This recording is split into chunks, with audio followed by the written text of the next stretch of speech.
a todas e todos. Queria pedir para você abrir a sua Bíblia aí no livro de Atos.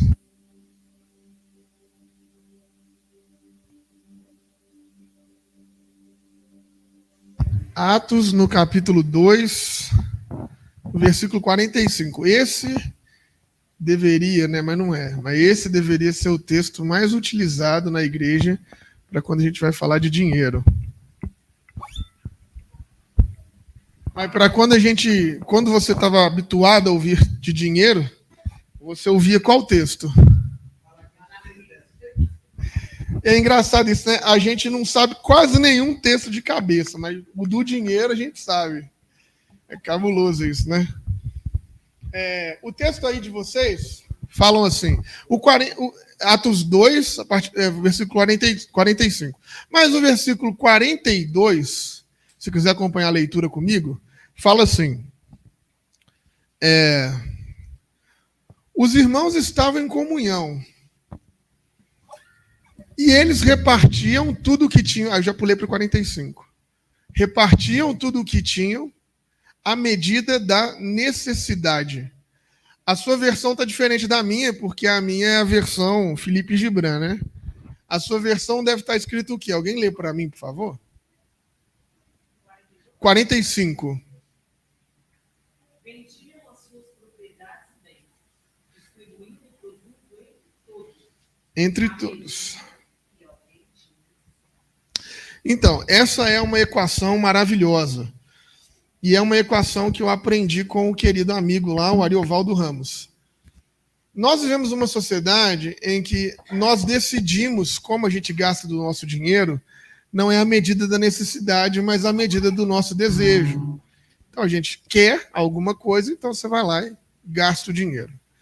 A coisa mais maravilhosa desse texto de Atos 2, de 42 a 45, é que ele fala sobre isso. Aquelas pessoas que criam, aquelas pessoas que acompanharam Jesus, que Jesus mudou a vida delas, que Jesus passou a fazer sentido para elas, elas queriam viver juntas, elas tinham as finanças em comum e as compras, o dinheiro era gasto, não segundo a vontade de cada um, mas segundo a necessidade. Essa é uma equação que a gente esquece, mas talvez essa seja uma das equações mais importantes da Bíblia. Porque o que esse versículo simples está dizendo? Está dizendo que quem tem uma necessidade tem um direito, e que quem tem um bem tem um dever. Realmente é uma coisa muito simples, mas é extremamente revolucionária. Porque quando você faz algo a alguém podendo fazer, ninguém está te devendo favor nenhum, não, meu camarada, minha camarada. Você está fazendo porque você está administrando uma parte da fortuna de Deus que ele colocou nas suas mãos. Mas o recurso não é seu, é de Deus, você administra um pedaço desse recurso. Então, quando você tem e faz por alguém, você está exercendo o seu dever de fazer. Você tem que fazer, eu tenho que fazer. E quando você não tem, você tem o direito de dizer a nós, cara, eu não tenho, eu preciso de ajuda. Isso não é vergonhoso, você não vai ficar devendo nada a nós aqui. Nós não vamos olhar para você e falar assim, nossa, a gente está te ajudando, não estão te ajudando nada. É nosso dever, como é seu direito receber, como é meu direito receber.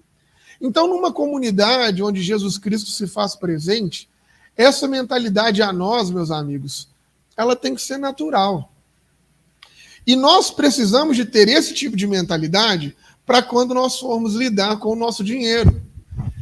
Porque seria muito fácil e muito simples aqui eu dizer para vocês o que o demônio vai fazer se você não der o dinheiro, o que o capeta vai fazer se você não der o dinheiro. Eu acho que é até mais simples fazer isso. O único demônio, o capeta, que eu sei que toca nas minhas finanças sou eu mesmo. Chama sexta-feira, chama sábado, chama boteco. Aí eu queimo como um satanás, né? Mas assim, sou eu, não é mais ninguém. É você, não é mais ninguém. Então nós precisamos de lidar com o evangelho com a maturidade que ele nos exige. Nós temos entre nós pessoas com necessidade e nós, enquanto comunidade, não estamos conseguindo ajudar essas pessoas. Nós tínhamos nos comprometido... Gente, presta atenção nesse negócio aqui, que isso chega a me machucar, velho.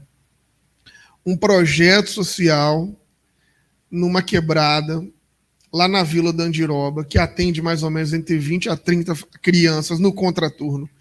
E com R$600, a gente custeava a alimentação dessas crianças. Nós não estamos conseguindo fazer isso. Para mim, isso é vergonhoso, de verdade, gente. Porque se bobear, para alguns de nós aqui, às vezes R$600 é o que você toma de vinho.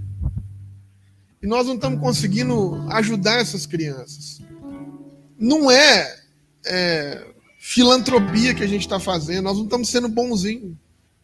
A gente tem o dever de estar lá com essas crianças. Então, assim, com a máxima verdade que vocês sabem que eu lido com tudo na vida, é preciso que você se comprometa com a comuna, com seus recursos. E não é uma questão de quanto que você vai dar. Toda ajuda é muita ajuda. É uma questão de você se comprometer. Ah, Gibran, mas eu não estou podendo, eu estou precisando. Então é isso, então grita para a gente. Quem tem, põe, quem não tem, tira. É assim que funciona. Quando a sacolinha passar aí na sua mão, você tira se você não tem. É assim que funciona a lógica do reino de Deus. Mas se você tem, se comprometa, se organize. Dízimo, como foi falado para a gente, é a maior mentira. Óbvio que é mentira. Nós não temos obrigação nenhuma de dar dízimo, nada vai acontecer na sua vida. Mas o dízimo, ele pode ser uma medida.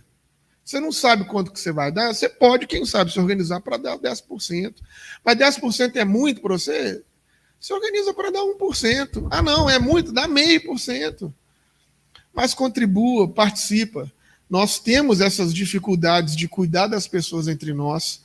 E isso, para mim, é ruim, cara. Porque eu acho que nós temos aqui uns projetos muito interessantes. A comuna, ela faz, de fato, diferença na vida de muita gente. Mas tem gente entre nós que está com fome. E tem gente entre nós, como eu, que come demais. Então, esse trem está errado. Nós não podemos deixar esse trem acontecer. Então, o nosso Judas, ele sumiu. Roubaram o Judas. O Judas traiu a gente. Muito bom, inclusive. Mas aqui tem um QR Code. Ali tem um outro QR Code. Ali tem um outro QR Code. Gibran, o que vocês fazem com dinheiro? Nossa, é tanta coisa, é tanto dinheiro que eu nem sei, né? O que a gente acha.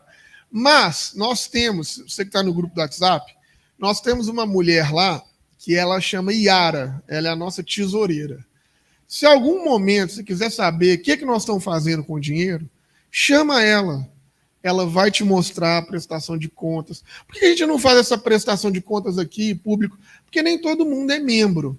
De tempos em tempos, a gente faz uma reunião de prestação de contas. Mas se você não quiser esperar até a reunião de prestação de contas, chama a Yara, ela vai te mostrar o relatório. Nós fazemos a nossa arrecadação por Pix para isso. Para cada dinheiro que entrar, você saber exatamente como entrou, como saiu. Esse rolê de fazer em espécie, às vezes não dá tanto controle. Então a gente preza para ser o máximo impresso e auditável possível o nosso balanço. Então, qualquer coisinha, quero saber o que vocês estão fazendo com a grana. Chama a Yara, ela te mostra o que nós estamos fazendo. Você ter segurança de onde seu dinheiro está indo. Às vezes a gente erra, às vezes a gente acerta nos gastos, mas estamos gastando tudo com a comunidade. Graças a Deus, ainda somos todos voluntários. Ainda ninguém ganha nada nesse rolê. Muito pelo contrário, a gente está botando nossa grana para isso funcionar e eu quero contar com vocês nisso. Amém? Então, olha só. Agora que a gente já falou da grana, vamos nos levantar e vamos nos abraçar. A gente vai cantar uma música, não vamos? E aí você levanta, se abraça. A desculpa de você abraçar, ver quem você não viu, quem você não conhece, dá um beijo, dá um cheiro. Fala que tá cheiroso, fala que tá cheirosa, mas também é uma desculpa para você aproximar do QR Code aí e doar sua grana, beleza?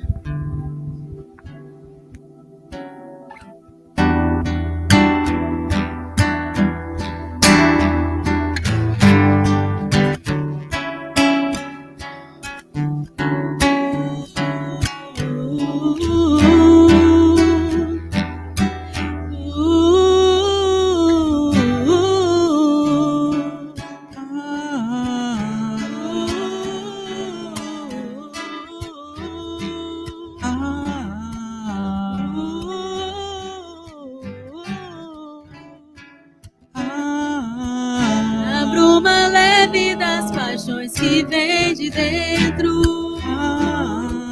Tu vem chegando pra brincar no meu quintal.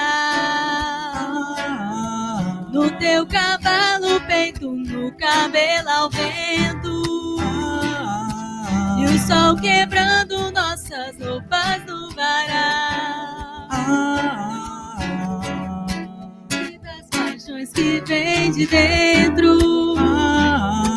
Tu vem chegando pra brincar no meu quintal. No teu cavalo, peito no cabelo ao vento. E o sol parando nossas roupas no varal. Tu vês, eu já escuto os teus sinais. Tu vês,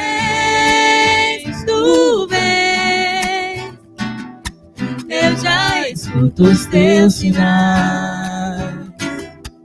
A voz do anjo sussurrou no meu ouvido. Eu não duvido, já escuto os teus sinais.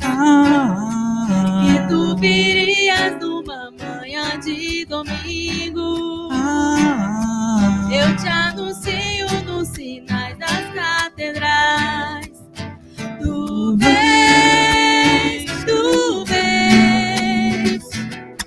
eu já escuto os teus sinais. Tu vês, eu já escuto os teus sinais. A voz do anjo sussurrou no meu ouvido. Eu não duvido, já escuto os teus sinais. Que tu virias numa manhã de domingo. Eu te anuncio nos sinais das catedrais. Tu vês, eu já escuto os teus sinais. Tu vês, eu já escuto os teus sinais.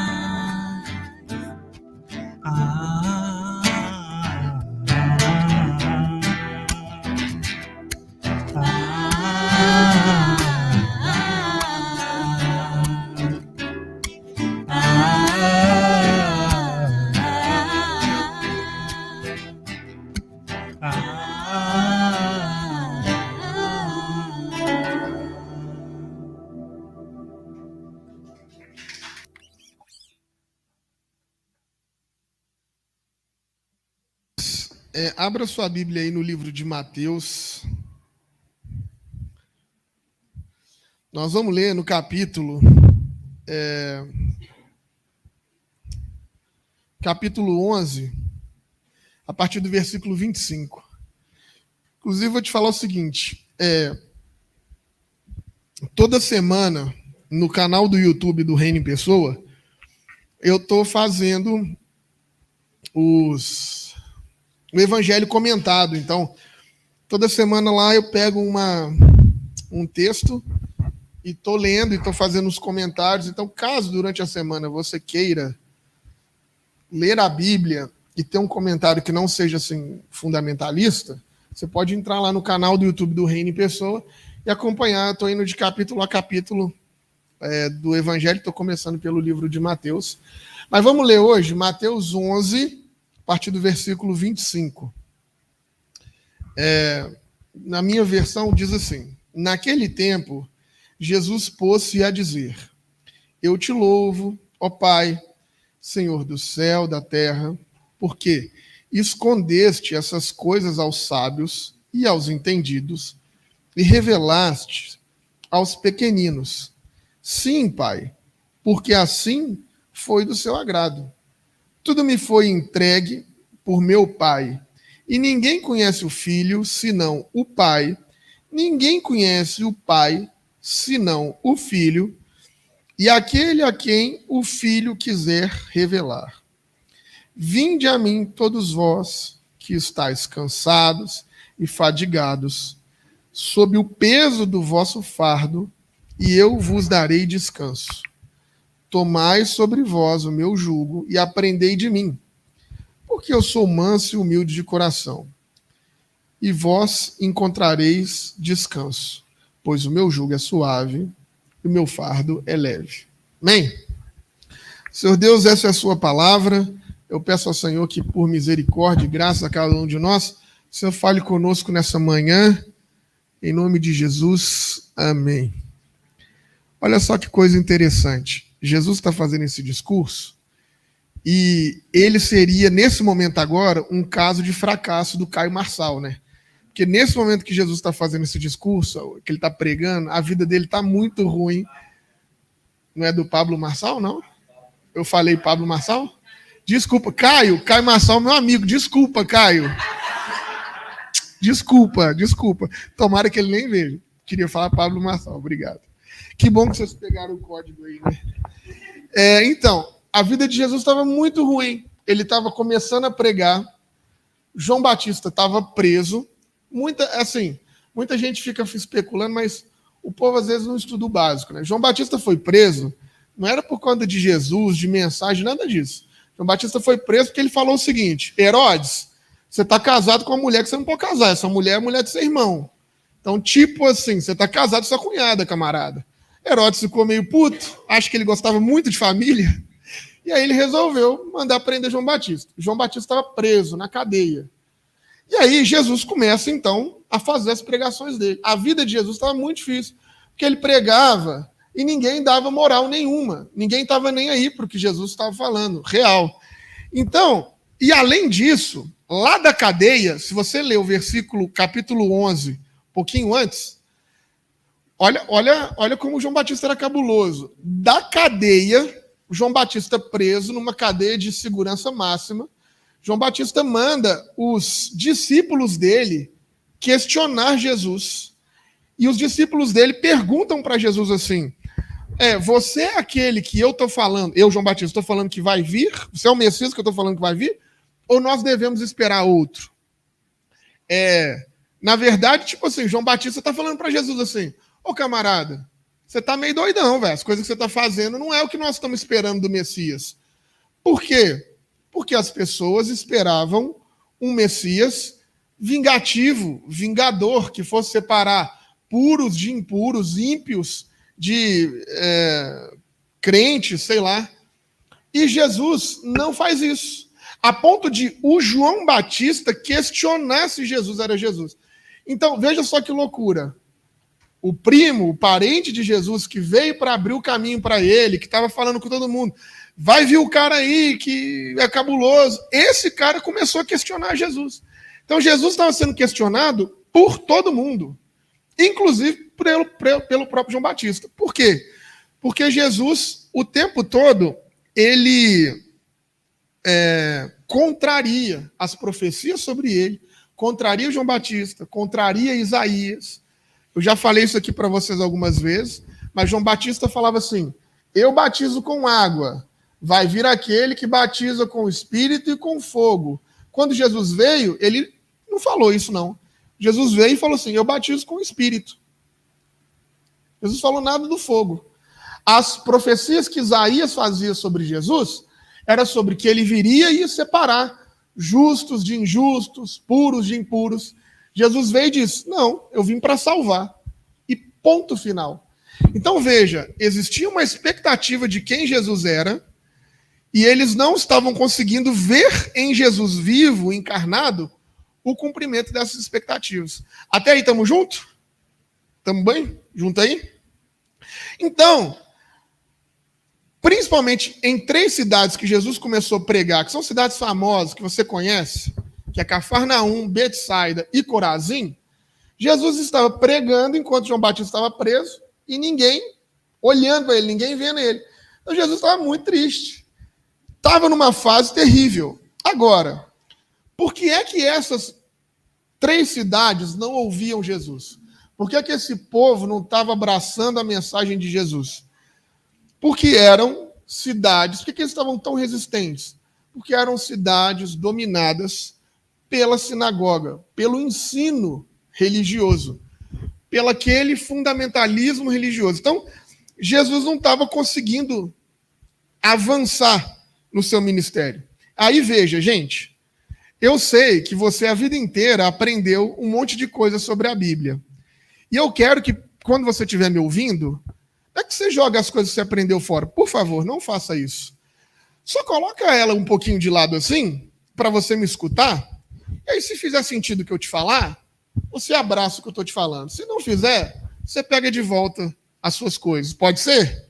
Porque eu preciso que você me escute com o ouvido de ouvir. Se você for me escutar tentando achar o que você já aprendeu, não vai dar certo. Porque, inclusive, eu faço questão de procurar o que você não aprendeu para trazer para você aqui.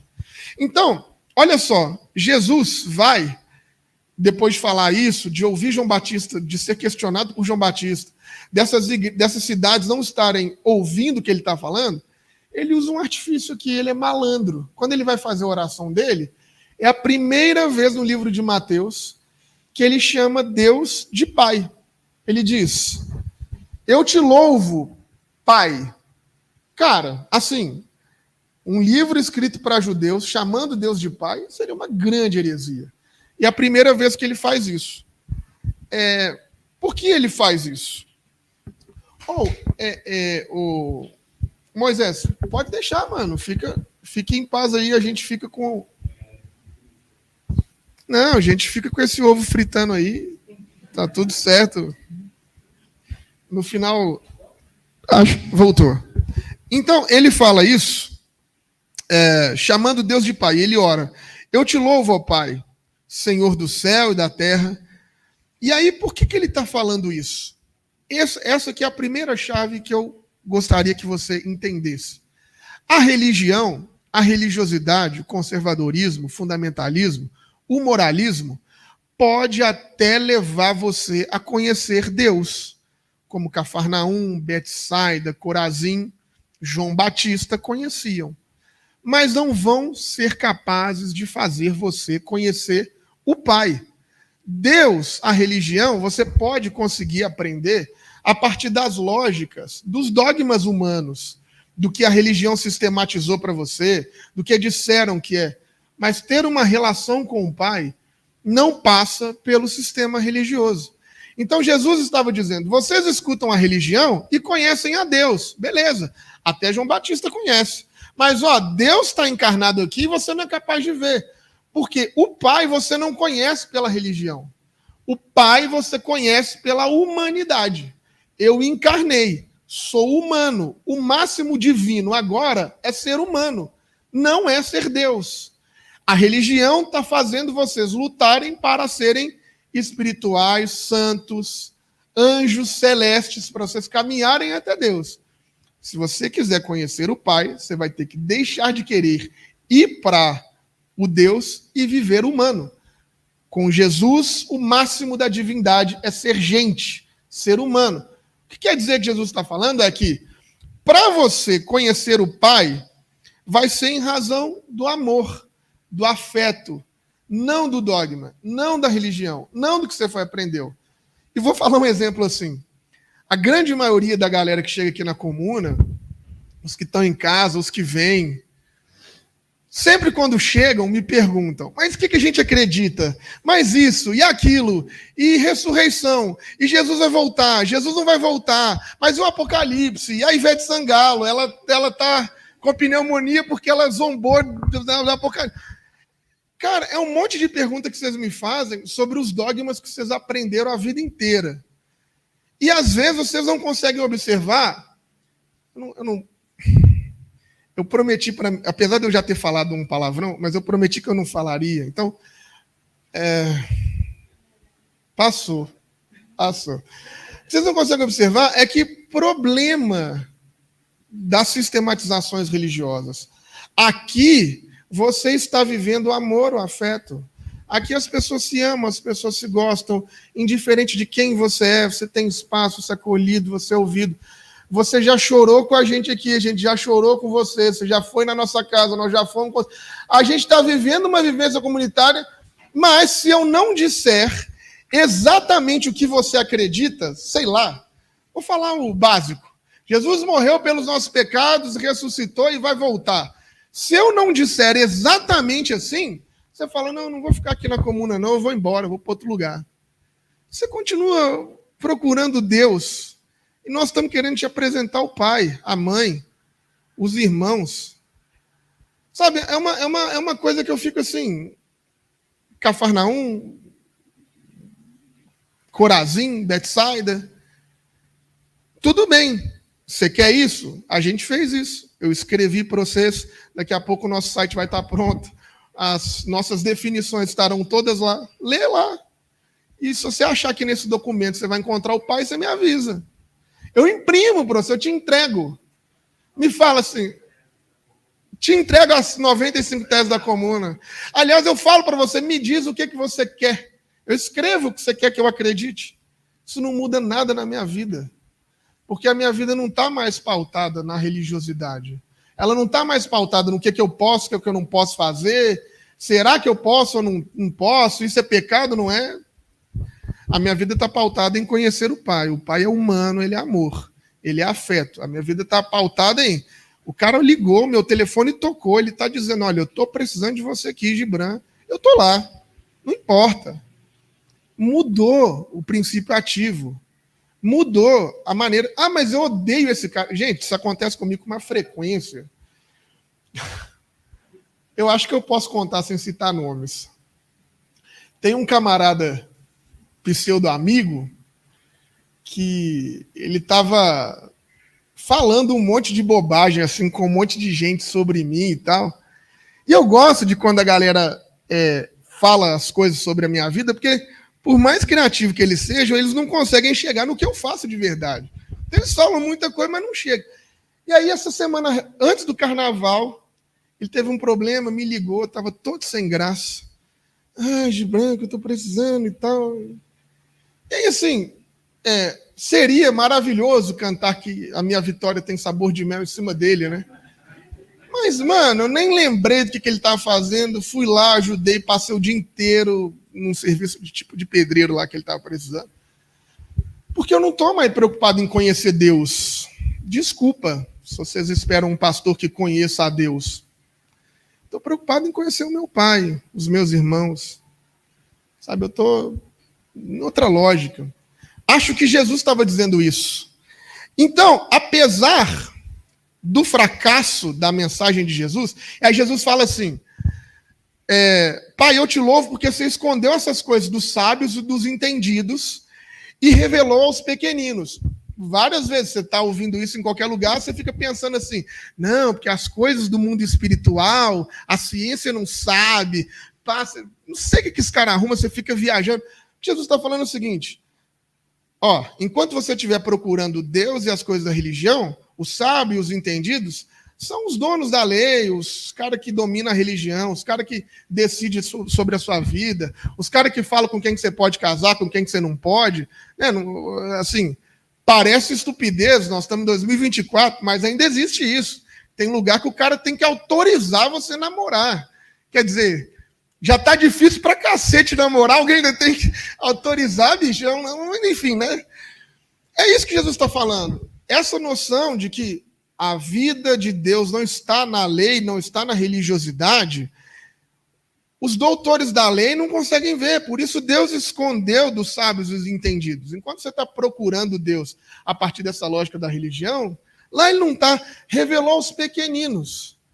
Então, é isso que Jesus está falando. Apesar do fracasso da minha pregação, de eu estar pregando, ninguém está me ouvindo, de João Batista está me questionando, os discípulos de João Batista estão me questionando, quer dizer, ninguém acredita em mim, aos pequeninos, aos pequenos, que tem um pequeno grupinho que ouve e que aquilo faz sentido. Tem algumas pequenas pessoas que falam assim, caramba, mas não é para essas pessoas que Deus está se revelando. Para aquele pequeno grupo que não está muito preocupado em ser santo demais. Não, Deus está se revelando para esse pequeno grupo. Então, Jesus está falando isso. E aí ele continua falando assim, porque assim foi do seu agrado. Tudo que me foi entregue pelo Pai. E ninguém conhece o Filho senão o Pai, ninguém conhece o Pai senão o Filho. Aquele do qual o filho quer se revelar. Esse é o raciocínio de Jesus que sintetiza tudo que nós estamos falando. Olha, você só vai conhecer o Pai a partir da lógica do amor. Então, você não vai conhecer a partir da religião, do dogma, do fundamentalismo. Não. Ou você ama, ou você não consegue conhecer Jesus. Por isso que só conhece o Pai quem conhece o Filho. E só conhece o Filho quem ele quer revelar. Quem adere a essa proposta de amor, quem adere a essa proposta de compaixão. Então, é necessário que você e eu sejamos profundamente humanos, profundamente sensíveis a tudo o que acontece ao nosso redor, a todos os sofrimentos que estão próximos de nós, para que a gente consiga, de fato, identificar e conhecer o Pai. Se você não fizer esse trabalho de sensibilidade, você vai ficar a vida inteira relacionando com Deus. Deus tem vários. Deus é um título. Você coloca o título de Deus no que você quiser, mas você nunca teve uma relação pessoal com esse Jesus. Então, nós precisamos de entender isso, que Deus só pode ser conhecido através da lei, mas o Pai só pode ser conhecido através da experiência profunda de amar. E amar é difícil, gente. Eu que sou um cara que amo muito, acho que amar é difícil. Mas com Jesus, Deus se fez homem. A humanidade, então, se torna o ponto sagrado. Ser santo é ser humano. E não há nenhum outro convite, senão esse que Jesus vai fazer logo depois que ele afirma isso. Ele afirma isso e ele diz: venham a mim, todos que estão cansados, fadigados, oprimidos. Eu imagino que você já saiba. Cansados e oprimidos de quê, gente? Pode chutar aí. Não, com certeza você sabe, não precisa ter vergonha, não. Diante disso que nós estamos conversando, Jesus está falando: vocês estão cansados e oprimidos de quê? Dos dogmas da religião, da religiosidade. Você não viveu cansado com isso? Isso não te oprimiu a vida toda? Isso não acabou com você? Sabe, quantas vezes você se sentiu culpado, sujo, imundo? Por quê? Ah, porque eu fumei um cigarro. Eu tomei uma cerveja. Ah, porque eu transei com quem eu amava. Transei com quem não amava. Ah, mas você é impuro? Você é sujo? Você... Ah, não, porque eu transo de maneira diferente que o sistema normativo diz. Isso não mata as pessoas. Isso não acaba com as pessoas. Isso não defenestra. Então, Jesus está falando, isso é para nós. É para nós que estamos cansados de ser oprimidos. Ele está falando: não, vem para mim. Vem. Por quê? Porque eu vou promover para vocês descanso. A palavra que está aqui, na minha tradução, está como alívio, mas é como se fosse fôlego, porque é como se ele estivesse dizendo assim: vem que eu vou te dar respiro, que eu vou te dar fôlego, que essas lógicas não precisam de operar mais em vocês. Quer dizer, os escribas, os sacerdotes, os doutores da lei fazem amarrações teológicas tão cruéis para você se sentir assim tão... até fazendo um parênteses. Ontem foi, dia 24 de fevereiro, o dia de 92 anos da instituição do voto feminino no Brasil, né? Fiz até um vídeo sobre isso, uma coisa muito importante, que inclusive me enche de orgulho, porque a primeira mulher a votar na América Latina é brasileira, lá de Mossoró, do Rio Grande do Norte. A primeira mulher ser eleita na América Latina é brasileira, lá do Rio Grande do Norte. A primeira prefeita da América Latina é de Angicos, Rio Grande do Norte. Então, quer dizer, nós temos umas heroínas cabulosas na vida da gente. E nós precisamos saber isso. Sufrágio universal, votar, ser votado, é uma coisa importante para a democracia. As mulheres lutaram tanto para ter esse direito que nós, homens, sempre tivemos, desde que o voto existe. Então, esse papo, para nós, homens mesmo, nós precisamos saber disso, nós precisamos saber o nome dessas mulheres, nós precisamos saber, é um rolê nosso. Mas, fechando esse parênteses, isso aqui que Jesus está falando é muito nítido se você conversa com qualquer mulher em qualquer situação, ou você conversa com qualquer LGBTQIA+, em qualquer situação. Não existe nenhuma mulher no ambiente do espaço da espiritualidade cristã que não se sente culpada, oprimida por alguma coisa. Não tem. Em algum momento, se você é mulher, que você está na igreja, algum momento, alguma coisa apontou o dedo na sua cara e a culpa é sua por alguma coisa. Nem que seja pelo pecado original. Nem que seja por isso. Se você é gay, é a mesma coisa. Não, mesma coisa não. Se você é gay, é bem pior, né? Porque a mulher ainda tem salvação. O gay não tem, né? O gay vai para o inferno. Então, veja que absurdo. Então, é isso que Jesus está falando. Você imagina o que é você ser criado dentro de uma espiritualidade e viver toda a sua vida pensando, cara, o que eu sou me leva para o inferno? Você imagina fardo, peso pior do que isso? Então, o que Jesus está falando é, enquanto esses caras estão criando esse tipo de doutrina para te pesar, eu estou falando, mano, eu não posso falar essa palavra, né? Esqueça tudo isso. Venha. Vem viver porque eu te amo, porque eu amo você. Largue esse peso. É uma outra lógica. E aí ele está falando, quando você vier, eu vou te dar descanso, eu vou te dar fôlego, eu vou te dar paz, eu vou te dar tranquilidade. Só que às vezes Jesus dá, mas você não recebe, você não quer. Porque Jesus te dá paz, Jesus te dá tranquilidade. Ele não está te cobrando mais nada, mas existe um homenzinho branco, barbado, tipo o pai da Ariel, aqui dentro de você, que continua te cobrando as coisas que Deus não está te cobrando. Aí você vem para cá, para a comuna, para qualquer lugar de espaço de espiritualidade que te promove libertação, mas aqui dentro de você, você continua com aquele rolê. E aí tem um versículo maravilhoso que diz assim, é preciso matar o quê? O velho homem. Eu gosto de usar, é preciso matar o homem velho. Mas é preciso matar o velho homem que está aqui. Deus não está te cobrando, Jesus não está te cobrando. A única condenação que está é você mesmo. Jesus fala, eu não te condeno em nada. Quem está condenando? Você. Você continua se achando, você continua se cobrando, você continua se pressionando. Você acha que o resultado do seu casamento problema é seu, é você que tem que fazer ele dar certo. Se não der, eu estou fracassado, estou fracassada. De onde você tirou isso? Daqui, né? Desse velho homem que precisa de morrer. E aí é por isso que Jesus vai falar num verbo imperativo. Toma o meu fardo, porque o meu fardo é leve. Ele está dizendo, mata esse homem velho aí que está te cobrando, que está te acusando. Sai dessa lógica. Tudo que aparecer na sua vida, que te cobrar, que te acusar, que te colocar para trás, que te fizer sentir sujo, imundo, pecador, toma o meu fardo. Mano, Jesus, eu não sei como resolve isso. Estou me sentindo super pecador aqui, eu não sei como resolve. Mas, eu vou deixar de lado aqui, Jesus, vou abnegar, não sei como resolve. Uma hora o Senhor vai dar jeito, mas eu não vou pensar mais isso, vou colocar minha cabeça para pensar sobre outras coisas. Eu vivi assim anos, gente, anos. Eu não tinha arcabouço teológico para lidar com a comunidade LGBTQIA+, mas eu resolvi que, quando eu fiz direito, eu vi que um político aqui de Belo Horizonte, que tem um sobrenome de Neves no nome, ele foi deputado constituinte, ele participou da Constituição. Só o pó, esse cara.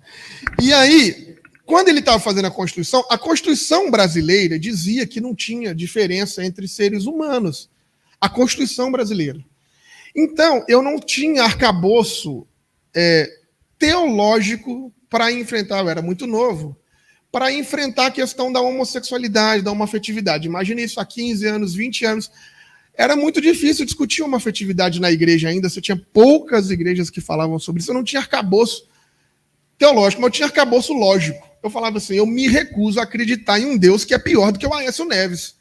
Porque se o Aécio Neves fez a Constituição Federal, e na Constituição Federal está falando que as pessoas não podem ser diferentes, o meu Deus não pode ser mais bosta que o Aécio Neves. Então eu orava para Jesus todos os dias. Jesus, eu não tenho um arcabouço teológico para lidar com a comunidade LGBT. Mas eu não vou lidar com isso. Eu vou amar, vou acolher, vou deixar isso aqui de lado. Uma hora o Senhor resolve. E Jesus resolveu. Passou um tempo, eu fui começar a estudar outros campos da teologia e percebi que eram traduções ruins e que não tem nenhuma condenação para a comunidade LGBT. Eu assumi o fardo leve de Jesus. Eu não sabia como resolver, não tinha como resolver, mas não ia trazer essa ansiedade para mim. Botei de lado, botei minha cabeça para pensar em outras coisas. Deixei a lei de lado, deixei Deus de lado, para abraçar o Pai e para abraçar o amor. Não sei como resolve diante de Deus e diante da lei, Jesus, eu não sei. Mas eu sei como resolve diante do amor. Vem cá que eu te abraço. Ah, Jesus, depois a gente discute, depois a gente conversa, depois você me ensina. Porque pela lei, pela religião, eu não sei, Jesus, sou limitado. Mas eu sei de uma coisa, pelo amor eu consigo. E amar, como diria o Kierkegaard, não só sobre amar, é um salto no escuro, né? Você pula sem saber. Se quebra, às vezes. Mas, enfim. Então ele fala, tomai o meu jugo, porque o meu jugo é leve. É imperativo. Se você não ordenar, se você não escolher os seus pensamentos, se você não trabalhar a sua cabeça para isso, você não vai conseguir. Não ache você que você pensa de maneira involuntária, porque você não pensa. E se você trabalha os seus pensamentos sempre de maneira involuntária, você está com um problema sério na sua vida. Porque você é dominado pela sua cabeça. A gente decide o que pensar. Quando a gente começa a pensar, por que é que eu estou pensando o que eu estou pensando? Por que é que esse pensamento está vindo aqui agora? Não, é por que eu estou lembrando de fulano aqui agora? Aí você começa a ordenar os seus pensamentos. E às vezes, quando vem alguma coisa, você fala, não vou fazer isso. A terapia cognitiva comportamental usa muito dessas técnicas. Por exemplo, sei lá, estou muito angustiado, eu quero esquecer um crush que me fez mal. Você vai no terapeuta, ele vai falar para você assim, ó, toda vez que o endemoniado aparecer na sua cabeça, você vai procurar um poema, procurar uma música e vai ler um poema, uma música que você gosta. Ou você vai contar quantas camisas está presa no varal. Quando você pensa no cara, você vai lá, começa a contar as camisas, de repente o cara sumiu da sua cabeça. É uma maneira de você condicionar o seu pensamento. Óbvio, gente, eu não sou profissional da área, estou falando aqui de maneira super en passant, posso estar cometendo uma série de bobagens. Mas o que eu quero dizer é que você é maior do que o seu cérebro, você é maior do que os seus pensamentos, você é maior do que está aí dentro de você. E é por isso que Jesus está te falando, você consegue fazer uma lógica afirmativa. Olha, eu não quero pensar sobre isso, eu quero caminhar por outras lógicas. É desafiador abrir mão de tudo que você aprendeu a vida inteira, se desconstruir, se quebrar, sair do seu lugar de conforto e de certeza, é muito desafiador. Principalmente aqui na comuna, que a gente te desconstrói e não te promete nada para frente. A gente fala com você assim, ó, esse mapa que você está aí está errado. Joga esse mapa fora. Aí você vem, então tá, qual que é o mapa novo? E aí o pastor fala para você, eu não sei. É absurdo mesmo, é louco, é difícil. Mas eu mentiria se eu falasse para você que eu sei. Eu estaria te dando um outro mapa errado. Porque quem sabe? Me diz aí, quem sabe o que é a vida? Quem sabe o que é viver? Quem sabe para onde a gente tem que ir? Quem sabe? A gente tem que ter a humildade de dizer, ó, não sei, mano. Pois é, aconteceu agora que... A gente estava conversando outro dia que no dia que eu soube que o meu filho ia nascer, eu fui desempregado. Pois é, tem aí algum catálogo? Quais palavras a gente fala para uma pessoa nessa situação? Alguém anotou aí? Jesus deixou escrito? Quando acontecer isso, você vai dizer, quem sabe? Talvez abraçar, talvez acolher. Quem sabe? Então, é isso que Jesus estava falando com a gente, e eu já estou aqui caminhando para encerrar. Os fardos que a gente consegue carregar são quase nenhum ou zero. Principalmente porque esses são fardos colocados por Jerusalém, pela religião, pela igreja. Então, Jesus está falando conosco, assim como Pedro falou lá em Atos. Olha que bonito a fala de Pedro. Está lá em Atos 15. Ele fala assim, por que é que vocês agora tentam a Deus, querendo impor aos discípulos um peso que nem os seus pais conseguiram suportar? É isso que a gente precisa de entender. Jesus está falando sobre isso. Às vezes, a maneira como a gente veio, a maneira como a gente viveu, te coloca uma regra, uma coisa, que nem quem criou esse negócio dava conta de cumprir. Mas estão falando para você, para fazer. Então, a minha proposta para você hoje era a gente conseguir tornar, e estou fazendo isso para finalizar, aquilo que Jesus disse. Seja como eu sou, manso e humilde. Porque quando você consegue entender o fardo de Jesus, que é leve, quando você consegue entender que essa religião fundamentalista só vai te destruir, Jesus dá um caminho. Seja como eu sou, manso e humilde. Só que acontece, a tradução, como o nome já diz, tradução, traição, trai a gente. Porque quando você escuta falando que Jesus era manso e humilde, que você tinha que ser manso e humilde na nossa cultura é tipo um otário, né? um trouxa. Só que a tradução do grego não tem nada a ver com o comportamento de Jesus. Era a opção social de Jesus. Porque manso significa deserdado, que é o caso da grande maioria de nós aqui. Tem algum herdeiro aqui ou não? Eu acho que nós não temos aqui herdeiros. E se tiver, nós precisamos de conversar que se você for herdeiro, você tem que dar dízimo. Real. Isso não é mentira, não. É verdade. Se tem herdeiro, tem que dar dízimo. Então, manso é deserdado. Então, veja que coisa interessante. E humilde, nessa tradução do grego, é como se fosse um mendigo. Inclusive, é a mesma palavra que vai dizer assim: bem-aventurados aqueles que foram feitos mendigos pelo Espírito. Ou seja, quem não tem nada.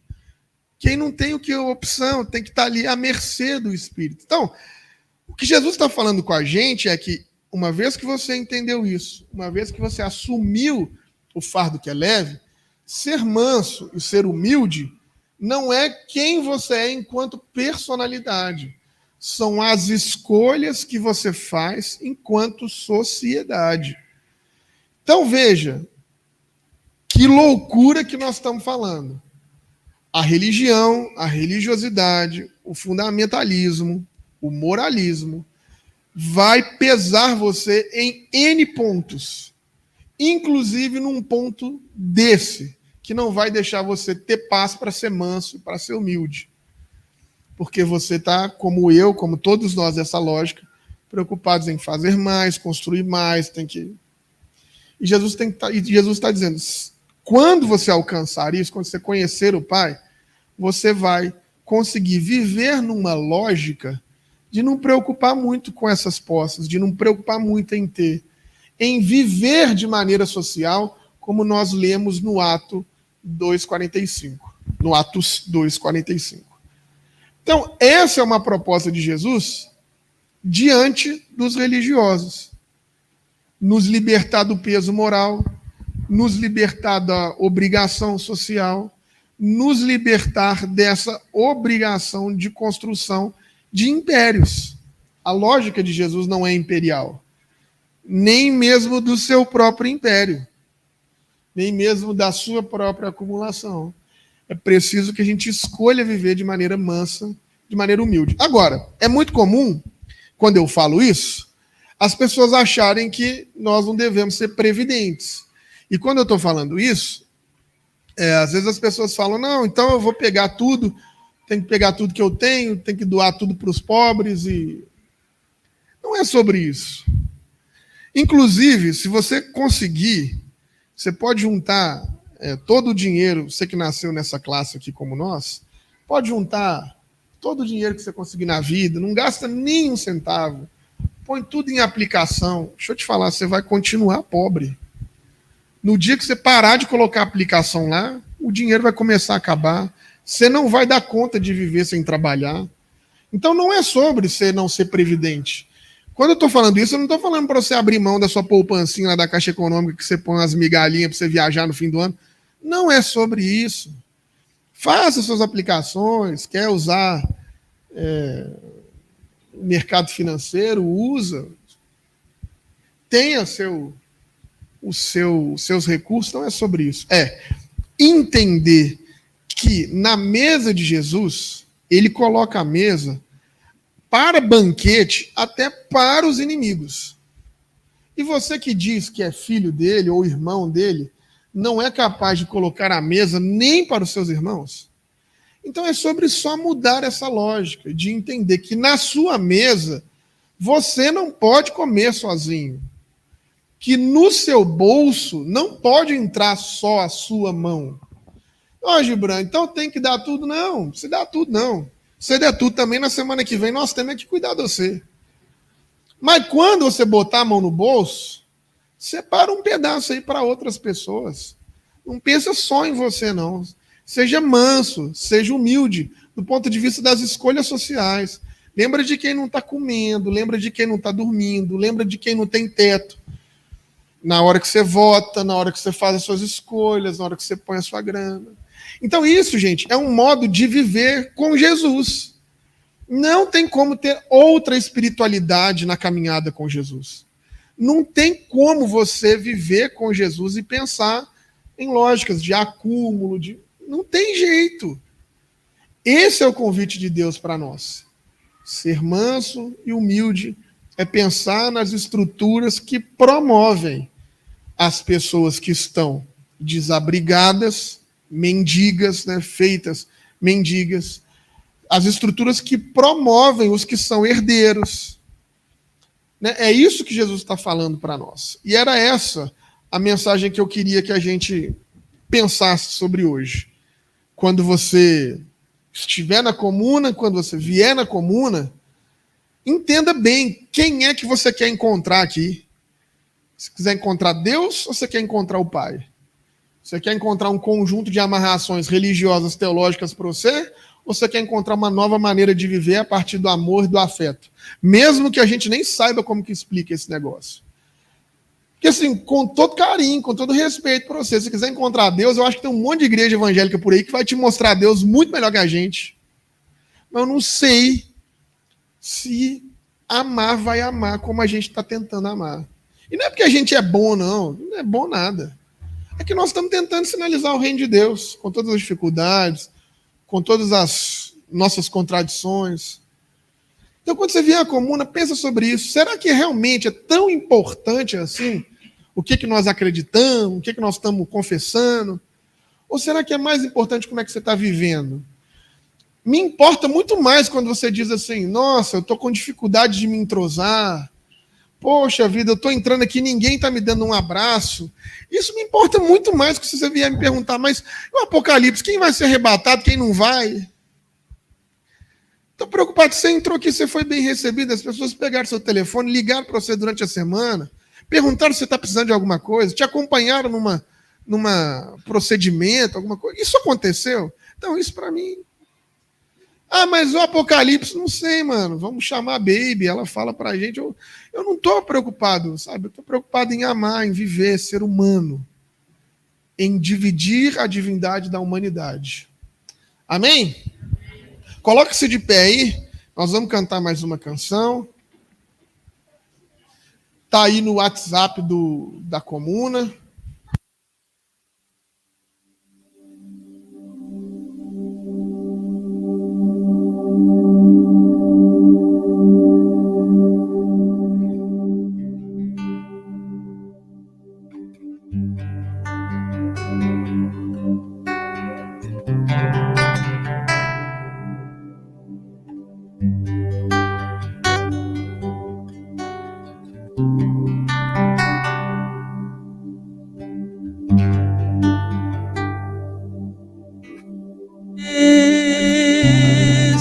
Senhor, pelo carinho, pelo amor, pelo cuidado que tens por mim. Toma minha vida em tuas mãos, meu coração vem transformar em Cristo um novo ser. Cada vez mais, cantem com todo o seu coração. Eu te agradeço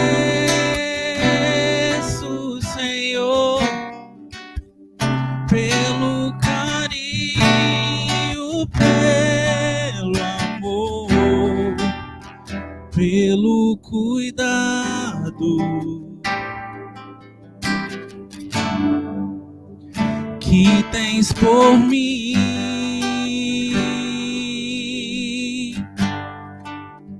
Toma minha vida em tuas mãos, meu coração vem transformar em Cristo um novo ser. Cada vez mais,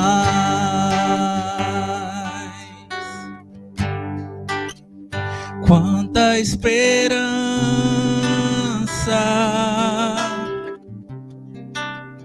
santa harmonia.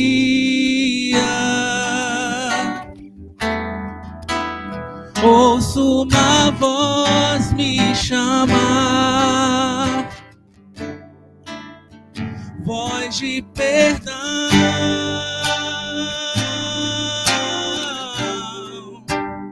Filho celeste, então toca minha face com ternura e diz: meu filho, descanso e paz em mim vais achar.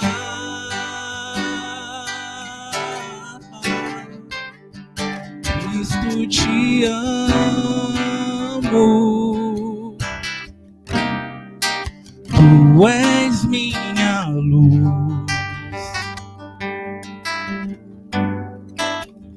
Eu te agradeço,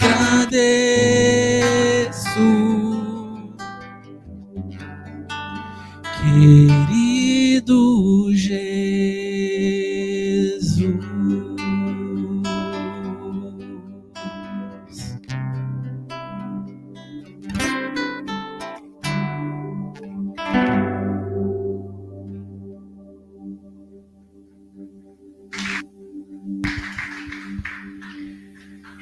Podem se assentar. Para quem não me conhece, eu sou Esther.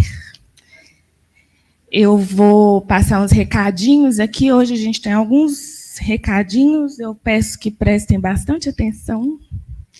Na próxima terça-feira, a gente vai retornar às nossas atividades das mulheres, com o primeiro encontro online do ano, que acontece pelo Zoom, às 20h. E a gente vai receber uma advogada que chama Dayana Pessoa, e a gente vai conversar um pouquinho sobre as violências que nós mulheres sofremos. Então, estejam com a gente, se organizem. Esse ano a gente vai falar sobre os nossos corpos, o que a gente sofre, o que a gente sente, e esse é o primeiro tema que a gente vai discutir, que é muito importante. A partir do próximo domingo, às 9h, aqui, a gente vai começar a ter as nossas escolas bíblicas dominicais. E eu fico muito feliz de dar essa notícia. Então, estejam com a gente também a partir das 9h, Escola Bíblica Dominical. Eu amo escola bíblica. E vamos lembrar, né, gente, que a partir do próximo domingo, a gente está em março. O Felipe falou sobre o peso que nós mulheres carregamos durante a nossa vida, não só dentro da igreja, mas perante o mundo. 8 de março está aí. No mês de março, a gente vai ter alguns cultos especiais. Domingo que vem, inclusive, a gente vai ter uma roda de conversa com as meninas do 8M. E no dia 8 de março tem uma manifestação todo ano, então a gente chama a comuna, já que a gente vive em comunidade, para fazer parte dessa manifestação, que é um momento que a gente tem as nossas vozes ouvidas, né? Então, se programe para estar com a gente, tanto aos domingos, quanto no dia 8 de março, que a gente vai estar lá. E no dia 17 de março vai ser uma exceção. Nós vamos receber com muito prazer e privilégio. Eu imagino, inclusive, que por isso que o Felipe deu uma confundidazinha. Caio Fábio estará aqui com a gente. Oh. Então, estejam com a gente, 17 de março, ele estará aqui com a gente e vai ser um privilégio poder receber vocês. Então, próximo domingo, a gente vai ter EBD a partir das 9 horas, todos os domingos. No dia 17 de março, receberemos o Caio Fábio no culto. E é isso. Ah, não, tem mais um que é importante. O Roju falou aqui, né? Quem é a primeira vez que está vindo aqui, o Roju falou da nossa aldeia, das nossas aldeias. Ah, mas o que é aldeia? O que é isso? Do nada alguém solta a aldeia, assim. São os nossos encontros em pequenos grupos, que a gente tem um momento de estudo, um estudo bíblico bem leve, né? E é o nosso momento de partilha, não só da Bíblia, mas de vida.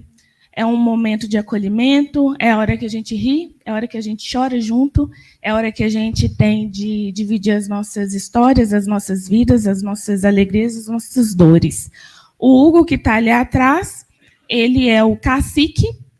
Então, quem tiver interesse de participar, sabe onde que está rolando? Eu sei que no próximo sábado a gente vai ter no Santa Mônica e sexta em Contagem. Então, assim, quem quiser mais informações, vocês podem procurar o Hugo e a gente também divulga no grupo, no grupão, né? Quem quiser entrar, procura o Hugo também, no grupão. E agora é só isso. Eu vou pedir para que vocês levantem.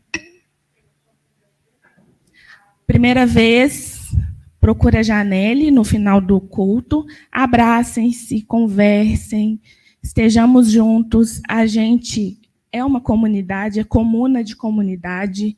Então, vamos partilhar as nossas dores, as nossas alegrias, porque aqui é o espaço para isso. Durante a semana é muito pesado, né?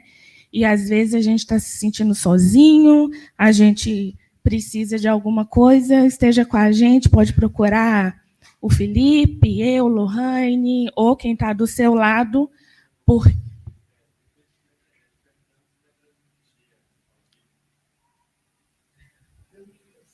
Vai pensar ainda, gente.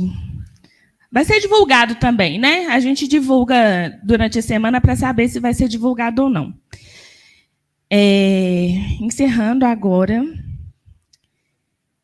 que o Eterno abençoe e guarde vocês. Que o Eterno sorria para vocês e presenteie vocês. Que o Eterno olhe para vocês bem nos olhos e os faça prosperar. Boa semana.